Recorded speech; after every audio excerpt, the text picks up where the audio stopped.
Well, welcome, Wyoming. Guess what? This is the beginning of year two of a 3-year grant. It's been my privilege truly to work with you all. I'm getting to know you. We were just laughing that a lot of you know each other across the state. It's a small long-term care community. And guess what, Wyoming? All the more reason for you to make change. It's kind of interesting to think about probably, one of the states with the fewest nursing homes. What could you do? As a group of 38 nursing homes, you could really change culture. So I want to kind of give you that idea and push maybe. This grant is called Implementing Culture Change Throughout Wyoming, Affecting Resident-Directed Living and Team Member Retention. And I'm going to touch on some of that as we go. I want to always thank your state survey agency and your region of CMS for funding this. And here we go.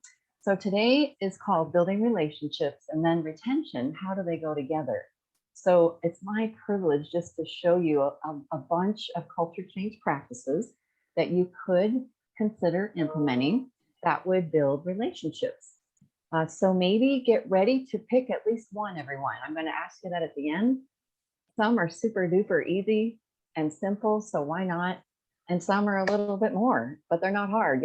I do not give hard things because we live in a day and age where nobody can add a lot. But, I'm just convinced that many of these practices do good things, and people just need to be, exposed to them. And then also see the outcomes that they've already brought about. And to be honest, a lot of this is sort of common sense outcome, right? Building relationships. If people feel loved on, guess what? They're going to want to stay and work, right? They're going to want to stay and live there. And so it's also, pretty evident. So I'm going to start with one of the Pioneer Network core values, actually 3 of them. And look at these beautiful values, everyone. I should have put them in a pretty color. Put the person before the task. How do you like that? Just mull that over for a moment. Put the person before the task. That is one way to say change institutional culture, because what tends to go first in an institution? The task, right? And we're not calling anybody out. We're just kind of calling out the institutional way. So what would it take in your community to start putting the person, the individual, before the task, before the institutional schedule? And then we have another core value called know the person. How do you have relationship unless you know the person, right? So boom, 3 little words. It's so beautiful. Know the person. And let's just kind of be honest. Let's be tough on ourselves. In most institutional way and settings, we've learned that even our assessment process fails us. We don't always learn really important things about people because we learn them later, right? So I would challenge you. What needs to happen to learn really important, detailed things about individuals that we could do different up front? And then the next one, relationship is the fundamental building block of a transformed culture. So you may or may not know this, but through the almost 30 years of the culture change movement, many leaders would tell you it's all about relationship. We need to build relationship, staff, team member to team member, team members to residents, everybody, families, everybody. And then we have, I'd like you to notice that, would you agree it applies to both? It applies to the people who live there as well as the people who work there, to put the person, the employee before the task. Interesting, huh? To know the employee, the team member, to know, to build relationship and create, I'm muting people, hi everybody, to create a different culture when people feel well known, and that takes place in relationship. So I'm going to sprinkle, kind of research and things people have said about this topic. And many of you, I hope, know the name Dr. Bill Thomas. He started the Eden Alternative. He started the Greenhouse Project. He wrote a book, What Are Old People For? How Elders Will Save the World. How do you like that? And he says, the true cause of burnout is the deadening effect of closing one's emotions to people who are in obvious need of human connection. Human life is sustained by affection. Wow, there's so much we could say there, everyone. We need each other. You know what I'll add there, guys? We've been lied to. Do you realize when we've been told to keep a professional distance And don't get too what? Don't get too close. Do you realize we've been lied to? You know, I just feel like I'm old enough now to say out loud, we've been lied to. You know why? Because we're all human. And you go ahead and you cry with the resident if they're crying and it draws you to tears, okay? And you get to know people and you build relationship. And I'm going to show you all the different ways people are doing it. You're not going to be the first. So forgive me, I am going to start with a few dining ideas. And I realize not all of you are able to dine together yet, but we know it's coming. And to be honest, these are so easy and so beautiful. Number one, inviting team members to dine with residents. Now, there's different ways we can do this, okay? Number one, you, whoever you are, could just go eat your lunch at a table, you know, when all the COVID stuff is over. Sit down and eat with residents, okay? Whoever you are. I promise you, it'll be so much fun, and it'll create like a buzz through the building. Did you see Tess, the administrator, sitting with that group of residents at lunch? What was she doing? Why is she doing that? And we have story after story, you guys, of residents saying, hey, if you eat with them today, you better eat with us tomorrow. Isn't that amazing? And not surprising to me. How about you? So then we had an administrator in Colorado. You know what she did? She ate with a different table of residents every single day. And then this became her famous saying. Are you ready? She'd always say, I know what goes on in my building. Isn't that great? I love it. I love it. I love it. You want to know what's going on in your building? You go sit and have lunch with people. And if you can do it, go sit with people who smoke. Notice I'm trying not to call them smokers. That's another good place to know what goes on in your building, right? And then look at what this home did many years ago. They did continental breakfast for everybody. And they said to team members, see, I'm trying to say team member instead of staff. You know, look at the language, everyone. Staff, it's not wrong. Please don't say it's wrong. It just has no power. It has no oomph. It doesn't say anything. It doesn't do anything to create a different culture. Whereas words like team member do. Notice how beautiful they are. They remind us we're all part of a team. You see, you're going to take a breath and then say a word.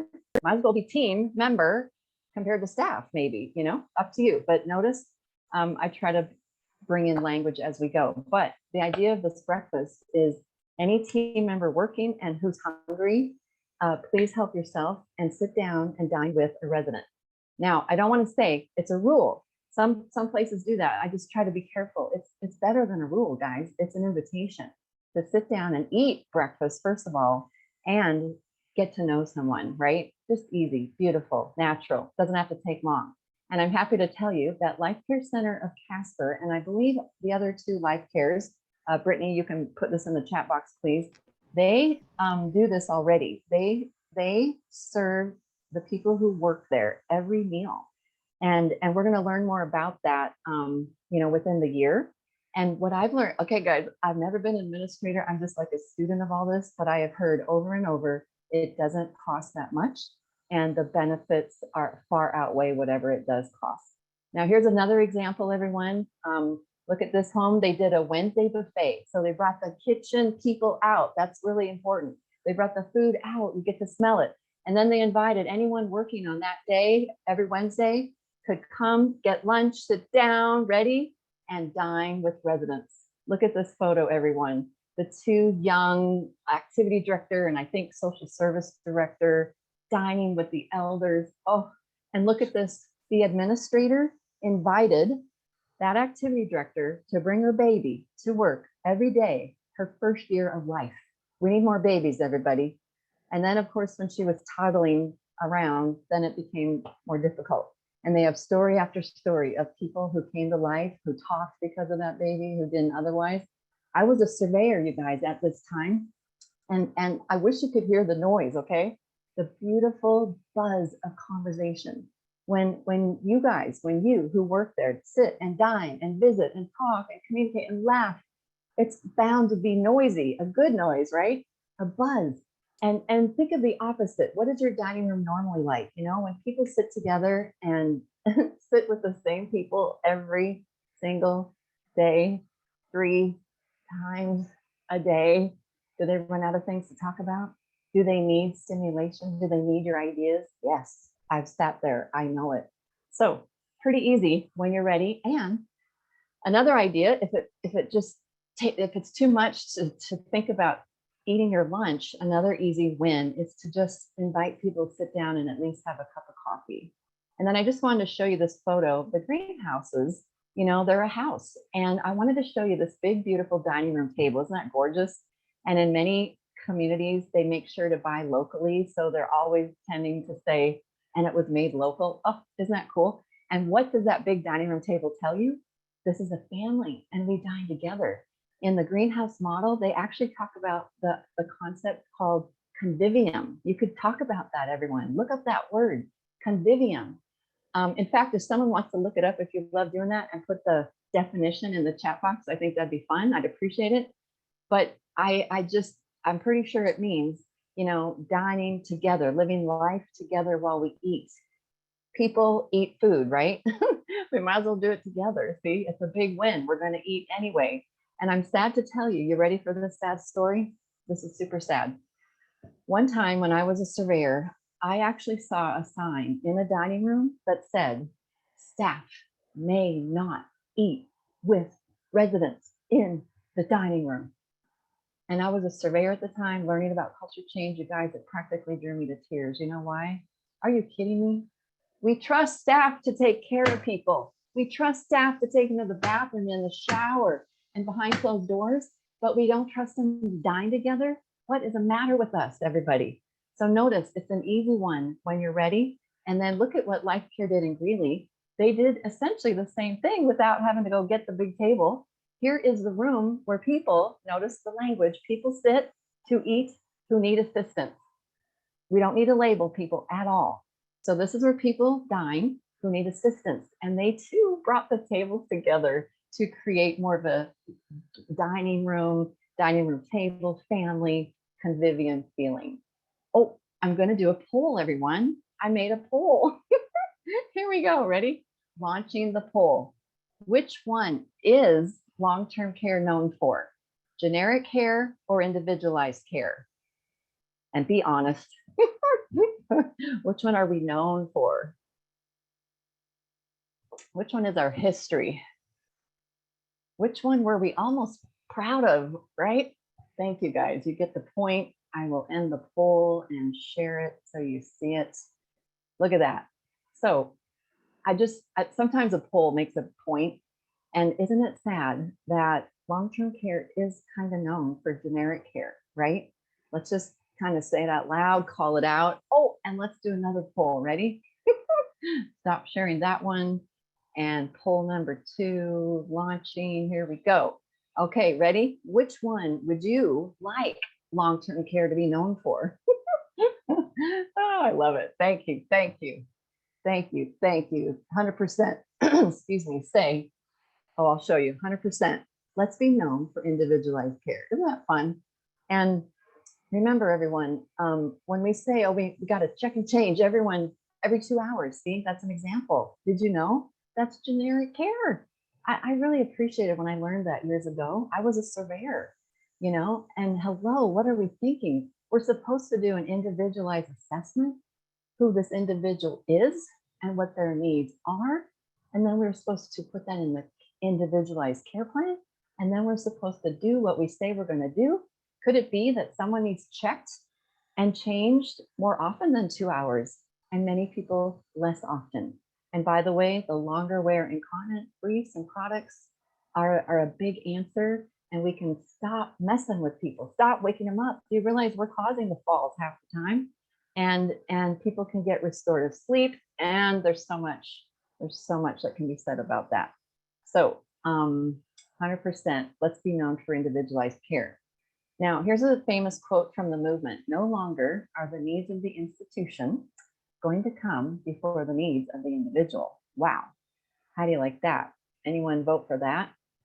No longer are the needs of the institution going to come before the needs of the individual. Now, that's a quote from the culture change movement. You can see where in the beginning days, this is like doing it different, right? And you might go, oh, that's a great quote, but watch this. Did you know it's in the regs? Look at this. This is a strong place, everyone. Tag 600, freedom from abuse, neglect, and exploitation. So this is a list of identified nursing home characteristics that could increase the risk for abuse which include a bunch of things, including policies that operate in the interest of the institution rather than the residents. Did you know that's in the regs? That's good. We need a little bit of a push to move towards very individual and less institutional. Here's another place, everyone. Tag 561, self-determination. You know, it's basically the tag on the opportunity to make choice, have the right to make choices. And it says that you must not develop a schedule for care, such as waking or bathing schedules, for staff convenience and without the input of residents. I'm glad you came today. I hope that's happening in your building. And if not, right there, take that to your team, let it guide you. So again, you know, we're known for generic. We really aren't supposed to be generic, and we don't want to be. So just keep moving away from generic, away from everybody's treated the same.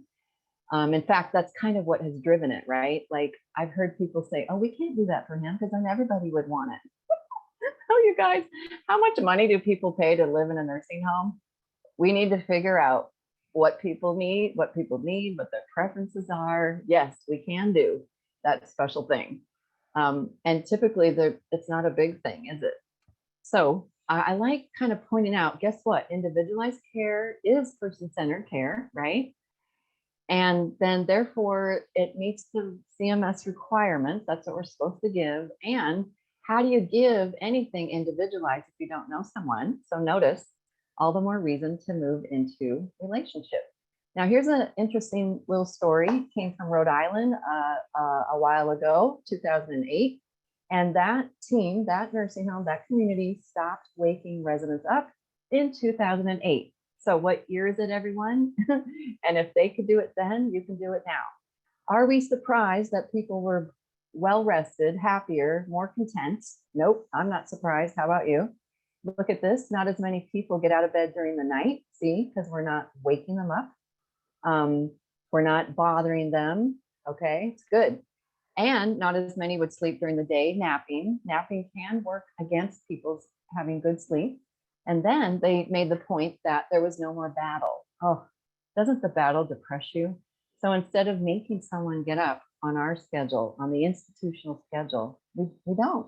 And so they also made the point, instead of making her feel like she had to get up, everyone flipped it. I love that idea of flipping things, don't you? And they made it all about her. Isn't that interesting? And of course, she's more well-rested and pleasant. Who wouldn't be? And so I kind of want to point out, is it okay to make it all about her? Yes, it will go better. Not most importantly for her. But guess what? For everybody else too. These battles that we put people in to wake people up who are sleeping. I don't know. I'm surprised people take that job. I couldn't do it. And so now, how do we get to know people better, guys? First of all, you know, think about your assessments, think about your forms. I would challenge you to be hard on yourselves, okay? I've looked at many, and I'm sorry to say, but so many assessments are short. They're like back to back. I'm thinking of many activity assessments, by the way, okay? On this side, check, check, check, where were you born, this, that, school, and interests, you know, we mean well. Then you flip it over, and guess what it is? It's basically the MDS, okay? So at the end, check, check, check, check, check.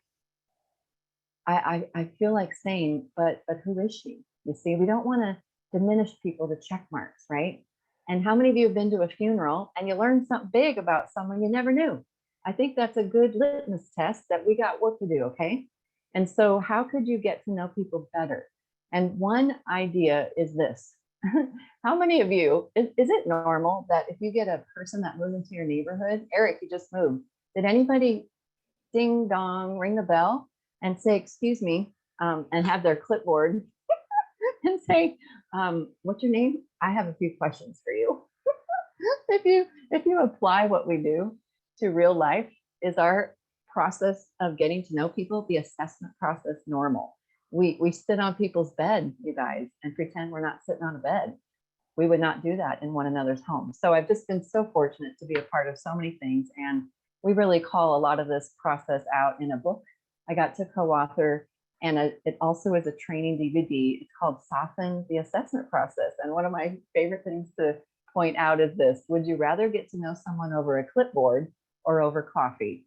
And sure, you can add other things. How do new neighbors get to know each other? Maybe with a beer and a brat, and maybe with wine. Let's be real with people. Let's get to know people. And I kind of want to dare you all, start getting to know new people over coffee or over lunch when you're ready, or outside now that the weather's getting nicer, and see what happens without the clipboard, without your forms. Everyone tells me you're going to get to know people better. Most of you know your forms in your head. See, put the person before the task. Isn't that beautiful? And you'll learn so much more about people. And then here's another idea that we put together in this book and training. See, we use the word soften as a mnemonic device. So we go into support simple pleasures. That is so much fun. Offer options, choice, forge friendships, what we're talking about today, tie into the tasks, hiding the tasks we have to do, focusing on the people. E is equalize everyone. That's what I want to tell you about here. And then N is normalize now. The answer to so many of our institutional things is just think about what would be more normal.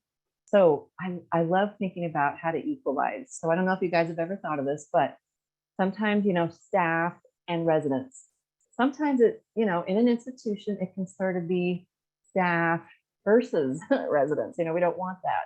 And so what are some ideas that we're not staff and residents, we're people, we're all people who live in this community, who care about this nursing home. And so I started to learn about this. Sadly, first of all, I learned about it, a sad example, when people who lived in nursing homes and people who worked there in 2005, when there was Hurricane Katrina down south, New Orleans, afterwards, this is what they said, everyone: we were all just people fighting for our lives. See, that's the point. That's my sad example. But I started to realize, guess what? There's other much happier examples that we could just act like people instead of staff and residents. See? So a baby shower, I realized this when I heard about a baby shower that staff and residents, people who love this person who worked there, did a baby shower. Oh my gosh, we're friends of this person who works here. How about singing in a choir? Family, team members, people who live there. The choir is a great equalizing event. I would add a talent show to that, everyone. If you don't have a talent show, why not? Every year, talent show, choir, baby showers, wedding showers. You've heard a lot about community meetings. That's a great way to equalize. And then this idea of dining together. And those are my ideas or things I've heard. I'd love to know from you all in the chat box, what else comes to mind that is very equalizing? We are all people. Now, moving on, here's another culture change practice that many of you have probably heard of.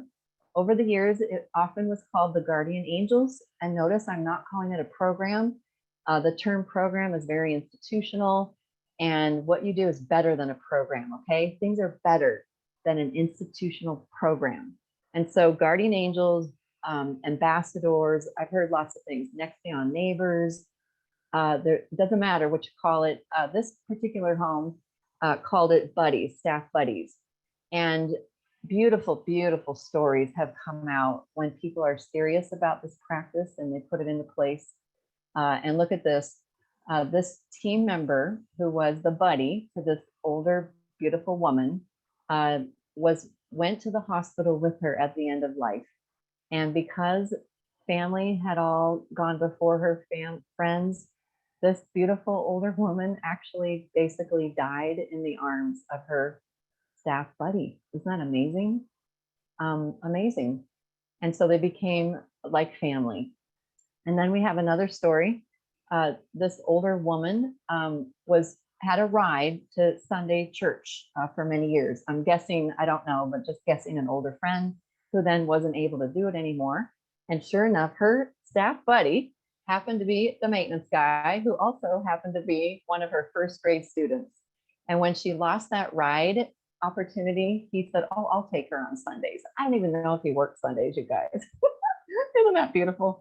And so this, I'll just tell you what I think works best after studying this a lot is just think of the floor the floor map, the map of your home. And what tends to work well is that team members get assigned rooms. Okay, I'm not dismissing the people, but this is a good way to just make it happen naturally. I'm assigned to whoever lives in my one room or two rooms. I'm always the buddy to whoever lives there.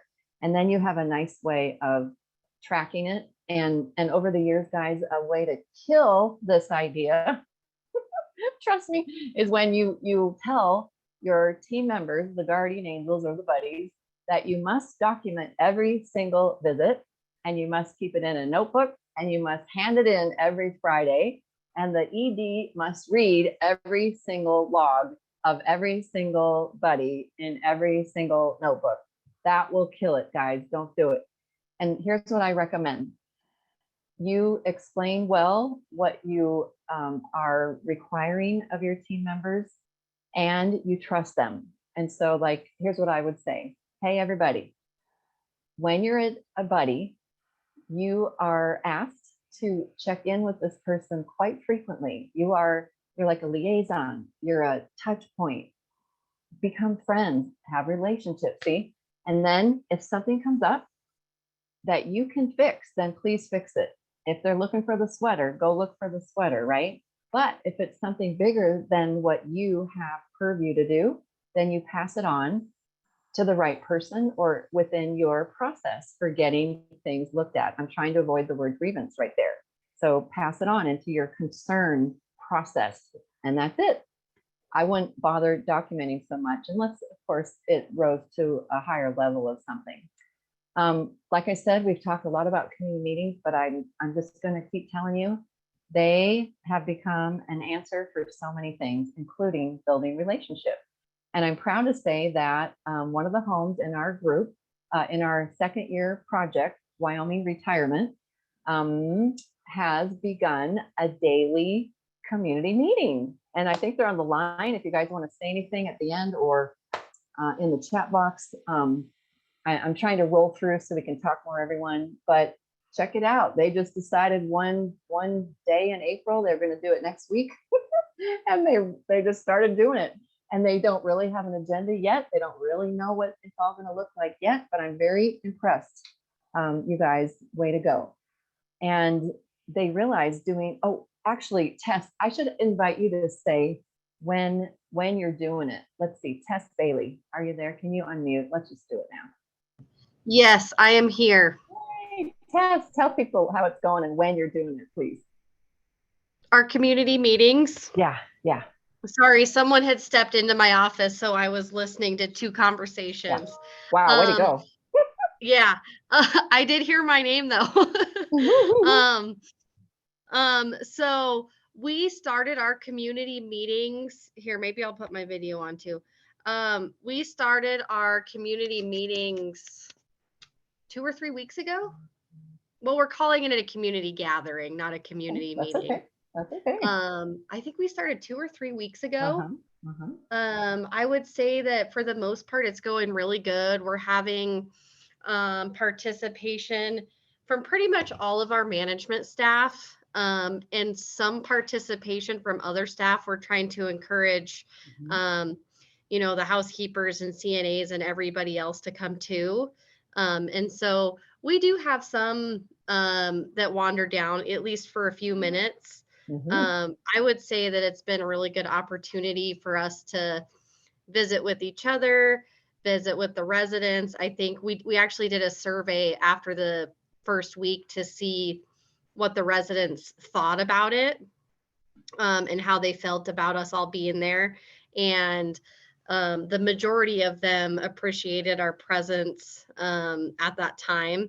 There was just a couple who felt like it was a little bit overwhelming. But it's largely informal. I would say we just all make it a point to be there right about between 12 and 12:10. And we might sit at the tables and visit. We help Amanda, our dietary manager, has started doing the buffet style meals at every meal. And so we bring the food out into like a like a buffet style type of a thing. So everybody from dietary's out there. So we all go through the line and help serve the food or sit at tables or go from table to table and visit. And then most days, not every day, most days we have like a microphone in our system. So I'll get on the microphone and ask everybody how they're doing and maybe give a weather report. That was one of your recommendations. Or ask for a joke or something like that. Um, I would say that probably the need for improvement is that more formal type of communication as far as like figuring out like what to get up there and say every day, if Yeah, that makes sense. sure. Yep. So Right. we had discussed like doing kind of like a spreadsheet where everybody is like signs up, like say the maintenance director is like, oh, next Tuesday I have like some communications I provide, so that there's at least somebody most days that has some sort of a communication. And a large part of that is like just getting input from the residents on things that we're doing. Sure. But I think Right. it's a good start. Yeah, me too. Well, thank you, Tess. And I'll probably give you some more ideas, okay? Thank you for Okay, sharing. sounds good.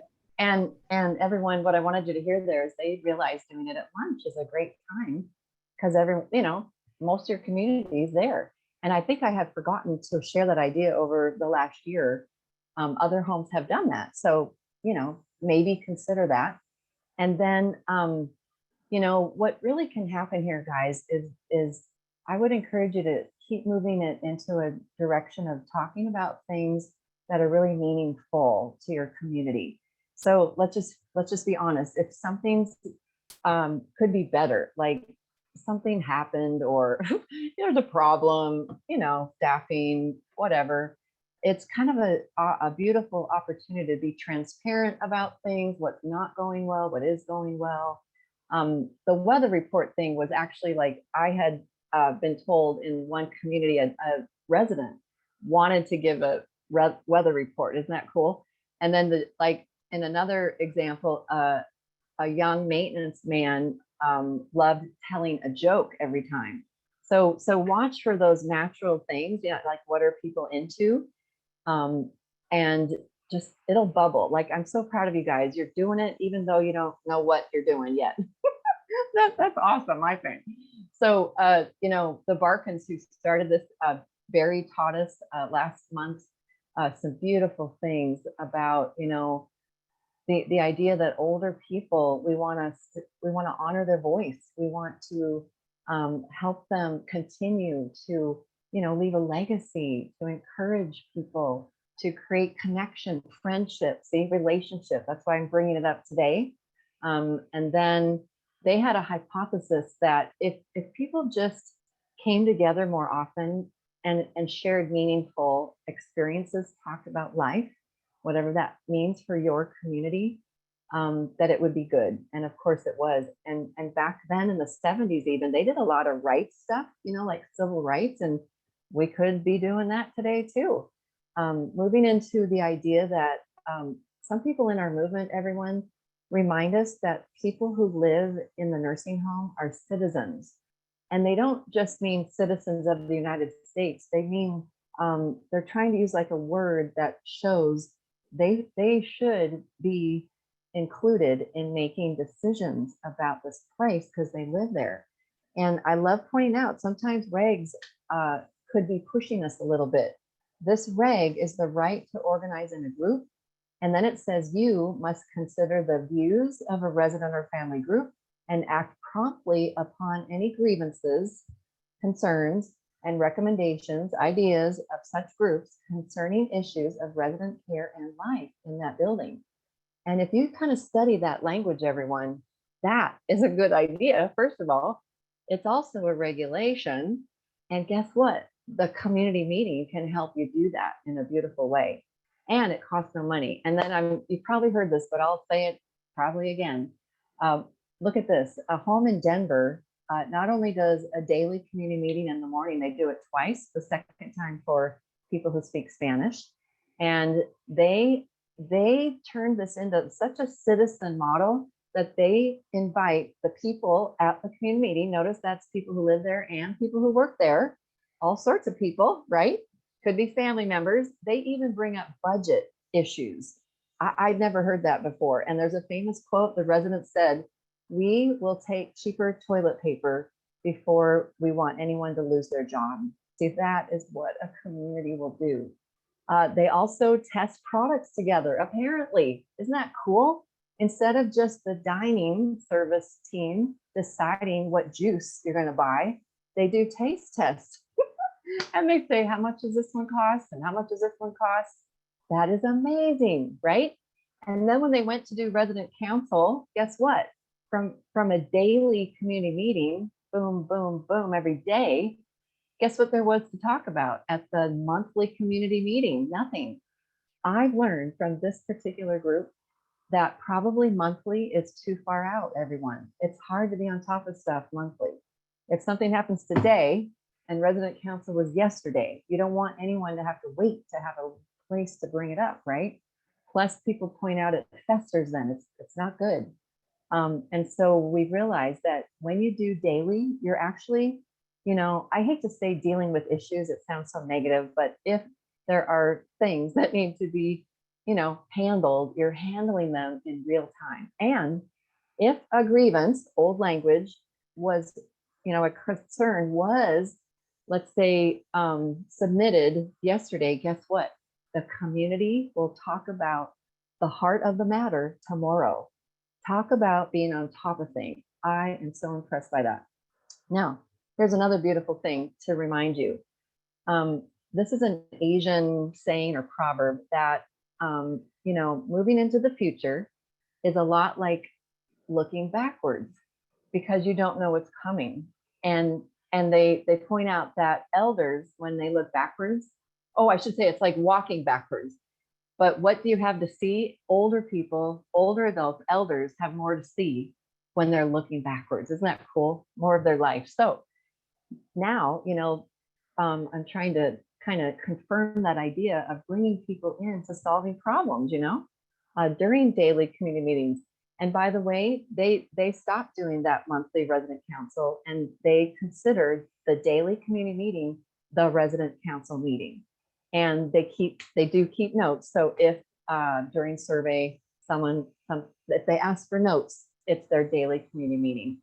And a reminder here too, like people who bring things to our attention, they're not complainers. That's a label. And part of our movement is trying to not label people. How do you like this? The only label any of us need is the one that our parents gave us. And then on that note, similarly, like what the Barkins did and what we're talking about here, you could also be actually asking for wisdom. I've actually done it.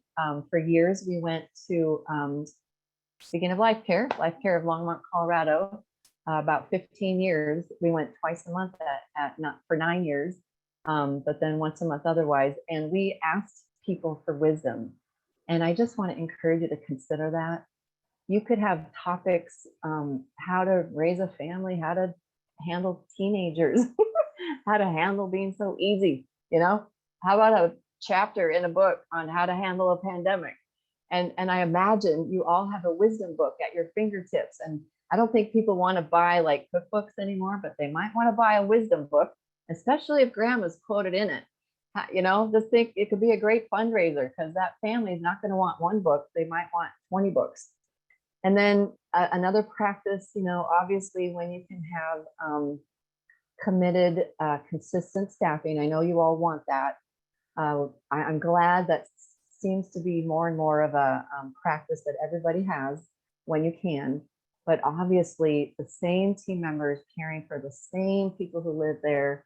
Not only do we have all the benefits of picking up on things quicker, everything being more efficient, but it also leads to relationship and friendship. It also links to less turnover, everyone, in the research. Here's another study that residents identified good relationships with direct caregivers as more important than the quality of food or medical care. Wow. Do you realize what they're telling us, guys? Go have lunch if you can. One time I challenged the team to go have lunch tomorrow, and one of the managers did. And there's a famous story. So sure enough, the other table set did say, "Hey, you better eat with us tomorrow." And then this table didn't eat as much. You know why? They were visiting, talking, communicating. And to me, that really says, what are people hungry for? When you are institutionalized, you get food, you guys, but you don't get the connection with people that you might really be hungry for. And they kept telling us in another culture change initiative like this, that residents are very happy that we all sit together and we all relate to one another better, of course. You know, again, research, the best managers' do's and don'ts. One of them is to treat every employee as an individual. So a lot of these ideas, you know, move in that direction as well. What matters most? Health with stress and burnout. They care about me, they listen to me, and they care about me as a person. I hope you've all heard this. Most of us don't leave a job, we tend to leave a supervisor. So what does that tell us about feeling cared for? And another study, when CNAs feel dismissed, they are robbed of respect and self-esteem. They feel value only for their physical labor, not as a person, which then of course reduces their commitment and leads to absenteeism and turnover. Another research study shows when CNAs are involved in care planning, there's lower turnover and higher staff satisfaction. I'm not surprised. Think about, of all the meetings in your place, which one should CNAs probably be at? It blows my mind that they haven't been since the beginning of time, right? Nursing home time. And so they really appreciate being honored, because that is the meeting that someone should be at. And by the way, that's another culture change practice and another artifact. Over the years, many of our leading culture change homes just showed over and over, turnover down, turnover down, turnover down. And I am so happy to report that the data is in for 2 of our 3 homes that went through the first year. I still need to work with Star South Lincoln. Paula maybe can help me. I meant to reach out. I still need to look at, anyway, turnover rates actually improved for Granite and Star Valley. Isn't that great? Even though turnover is high, sadly, the numbers went down a slight little bit in the year of this project. So we'll take it. And then look at this. This is so amazing. In the Eden alternative world, they talk about, do you have a warm culture or a cold culture? They invite you to think about, on a scale. I'd love for you to answer this in your mind. Do we have a warm culture or a cold culture? Where in the middle might we be? How do shifts treat other shifts? Departments treat other departments? Those are, we tend not to say department so much anymore, guys. We use team. Again, there's power in the word team. Dining department, dining team, whereas it kind of used to be the dietary department. Notice the difference, but how do we all treat each other? Do we have a mentality that we're against each other or that we're for each other? We work with each other. And the Eden alternative brings up a Jewish word called mitzvah, which means doing a kindness for someone without expecting anything in return, without even knowing it. Oh my gosh. And they point out, the more that people in your culture do kind things for each other, and people don't know who's doing it, oh my gosh, talk about warming up a culture. Wyoming, I think of this example. If I went outside and it was snowy and I had to clear my car, and I realized someone cleaned my car for me, oh my gosh. And if I knew it was Eric Boley, then I would just go say, hey, Eric, you're amazing, thank you. But if I don't know who did it, isn't that interesting? I don't know who did that. Someone did that for me, who works here or comes here. That's amazing. And so you can have fun with that. Encourage each other to consider doing mitzvahs, or just start doing them yourself. Leave the Snickers bar on someone's desk that loves it, or whatever. And then, no surprise, guess what? The research shows that if you have positive relationships with the people you work with, you're bound to have a lower burnout risk and better health, common sense in my mind, but sometimes we need studies to show it. I won't go into the learning circle, but I do want to mention it. Be reminded, if you start asking people more about themselves and their ideas for the things, it's not always solving a problem, but what they think about anything, that is naturally going to build relationship. And so at the end of this, I'm going to ask you all what you want to learn more about. We could still do more with learning circles. Plus, if you were on, if you happen to be on each of the conference sessions, both Lorene Norton, who brought this to our movement, as well as Lacey Corneliuson, they both talked about the value of learning circles. And so if you've never heard this, real quick, it's the idea of a talking stick, which comes out of the Native American culture. At my Eden training, I made a talking stick. Isn't that fun? Nowadays, I feel like the microphone is kind of like a talking stick, but the idea is one person has the floor at a time. Sometimes it helps to pass something on like that. You don't have to. And in a circle, you can see one another. You tend to hear each other better. There's power to see. Lorene Norton reminded us, you guys, there's a lot of nuances in people's body language, and it's important to see it. And then everyone has the right to speak or not. They can pass and then you come back. And the whole idea is just not to interrupt. Isn't that sad? We need to practice to force us to not interrupt. That is the key. And so once you've heard from everyone without the group discussion, it's hard. You want to jump in. You're not supposed to.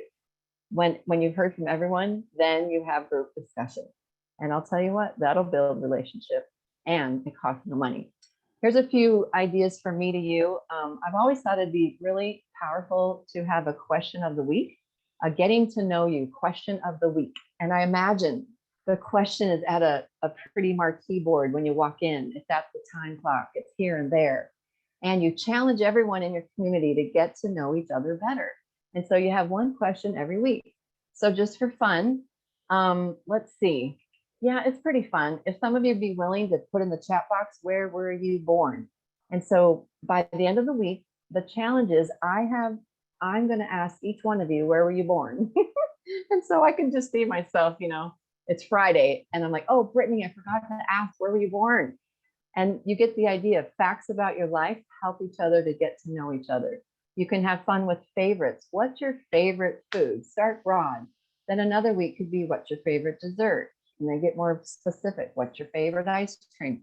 Anything can be a favorite, right? Book, movie, vacation. And then there's other kinds of discussion starter questions. Who's your hero and why? And guess what? You can just look it up on your phone these days and really have some sort of an easy initiative to get to know each other better, build relationship. Another study, guess what? Again, not surprising, work friendships keep people in their position and for longer periods of time. It's estimated that it takes 30% additional salary to move to a different nursing home when the person is happy in their present position. Wow. Workplace relationships impact the ability for a person to succeed. Yep. And another survey, being valued, having trusting relationships is linked to high engagement. And that was defined as having a favorable attitude, intention to stay, and even advocating for the organization. Wow, isn't that beautiful? So let's see now, a couple more things, and then I'm done. House, or really like the greenhouses might have a house council. Your neighborhoods, what used to be called units, could have their own neighborhood council. We've learned positive things from this, everyone. Each neighborhood has different things going on. Different people live there, different desires, right? Different people work there. And guess what? When you have a neighborhood council or even just a neighborhood meeting, the people who live and work on that neighborhood come because it has to do with their neighborhood. So you see more involvement, and it tends to be a smaller than like the larger resident council. And we've just seen over and over, people tend to come. You could have fun creating an identity for each neighborhood, having their own events. I've seen mayors chosen for the neighborhood. I've seen block parties. Isn't that fun? We've also talked about employee council. I don't have time to go into it, but notice if you had an employee council, like a resident council, it helps people to feel cared about. They have a forum to talk and get to know one another. Uh, and I should say family council as well, if I don't have that on the slide coming up. And then, this idea that older people have a lot to teach us, maybe thinking of ways to honor them in a role, a stage role, an expert role, a mentor role. You know what? Your elders could be like a mentor to a new staff member. Isn't that cool? You could also have team member mentors. So the idea of mentorship can be very beautiful, very helpful, very healthy, and promotes relationship. And then my favorite story ever about relationship I want to share with you, I call it the full circle of relationship. So a director of nursing who was a leader in a Eden registered nursing home in Colorado, early days of our movement, she would say to all the residents at resident council, ready? She would say, hey, residents, I want you to care for the staff, I'm using old words, as much as they care for you. Hey, everybody, those of you that live here, I want to remind you to go ahead and care for the people who are caring for you. Isn't that neat? And then wait till you hear this, my favorite story. She herself, my friend Karen, had lost her mom. Mom died in the summertime. I was talking like this with her in the fall. And she said, you know what, Carmen? 3 people who live here still check on me in October from when my mom died in the summer every day. And I believe it's because she gave people, I hate to say permission, she reminded us we're all people. It's okay to care for each other. So coming up in the chat box, you should see that I'm trying to do something new and different. In the chat box, everybody, there's a link, a long link on the top of the chat box, and it's going to ask you what of these practices that I covered would you like to learn more about, and who has questions right now. Let's open it up for questions or comments or ideas. Anybody?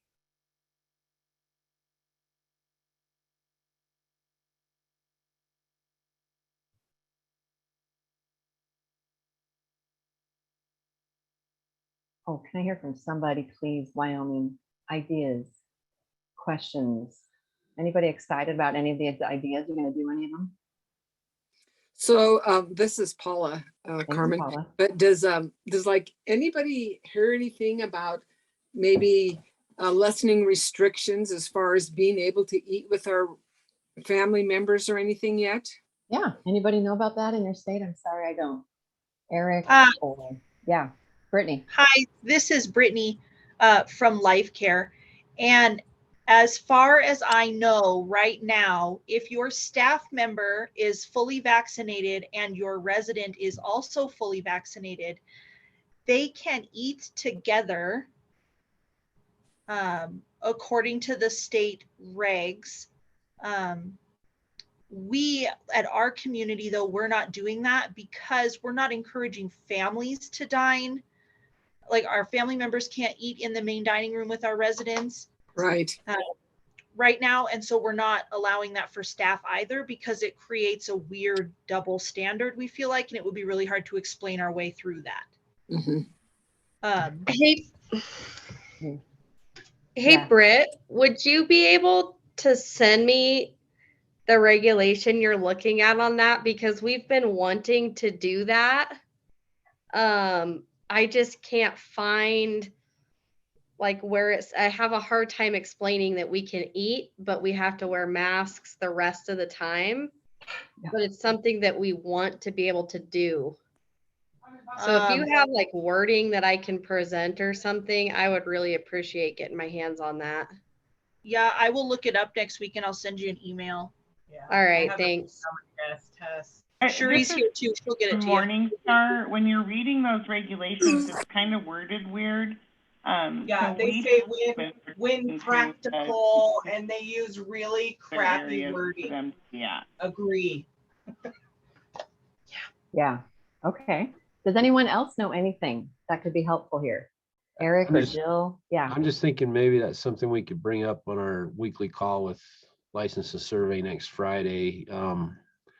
I think we're getting closer and closer to opening things up. And again, I think a lot of it has to do with community spread and the rates that we're seeing. But I agree with all of you, just like on our call today, there's a lot of gray areas and the guidance isn't as clear as it could be. So I'll actually suggest that as one of the topics to discuss next Friday on our call with License and Survey.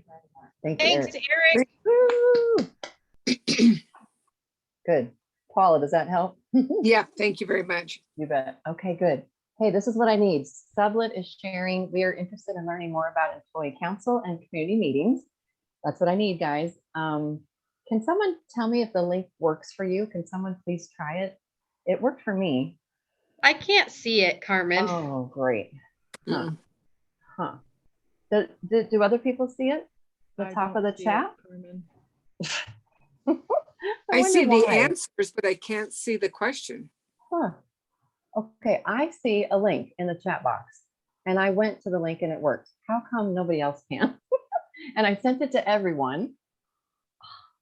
Carmen, I think Yeah. your issue, because I have this issue most of the time, Yeah. is that if we're on a corporate supplied computer or iPad, most of our firewalls will prevent us from downloading a file that can't be checked. Okay, that's it. Brittany, thank you, dear. I should have known that.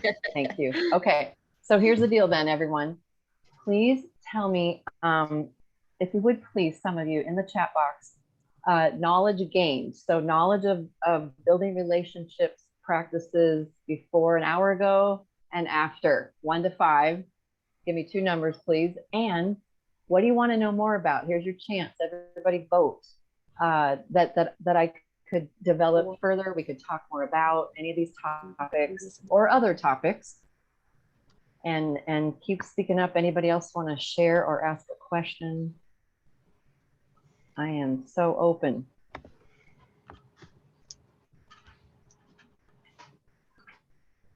I don't have a question, Carmen, but Cherie's been sitting here. She's been to our last few meetings for our culture change team in the building.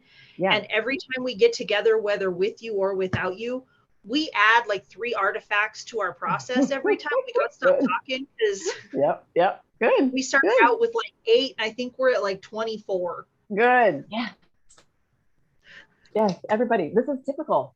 And guess what, Brittany? Just a minute. They said, here's our 5. And by the way, everyone's doing this. It was 3 that I somehow put in the grant, but there's 5 sections of the artifacts tool. So we're challenging the teams to consider picking 5, and you all have, right? So that's cool. And then sure enough, like their first roll through, they're like, oh, we realize there's some other ones we're going to do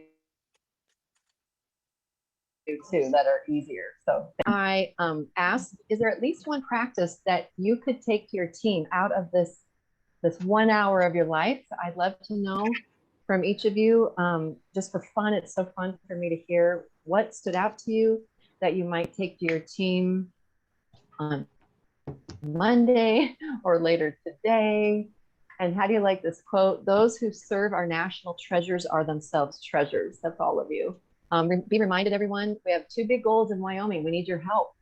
Goal number 1 is every person learns about culture change. So please pass these links on. I'll be sending out the recording here in a moment. Invite them all to come to this. And our other big goal is that people are not woken up. We move towards natural awakening. So if you need help with that, let me know. Typically, open dining needs to be discussed. And then because I'm asking what you want, I don't know what the topic is next month, but please save the date for May 27th, Friday, May 27th. And congrats to Life Care of Casper, Wyoming Retirement, Bonnie Blue Jacket, Sublet, and Westward Heights for being in year 2 of the project. Woo! Congrats and thank you. We're so excited. And you've heard me say some stuff today. We're just always trying to invite people to move away from institutional language to more normal language. And there's some free information on language if you want it. And with that, we're at time. Thank you, everyone. Anybody else? Anything? Thank you, Wyoming. Keep up the good work. Thank you, Eric, for taking that forward. Thank you, Brittany, Paula, for bringing it up. Great work, everyone. Thank you, Carmen. You bet. See you next time. Bye. Bye, everybody.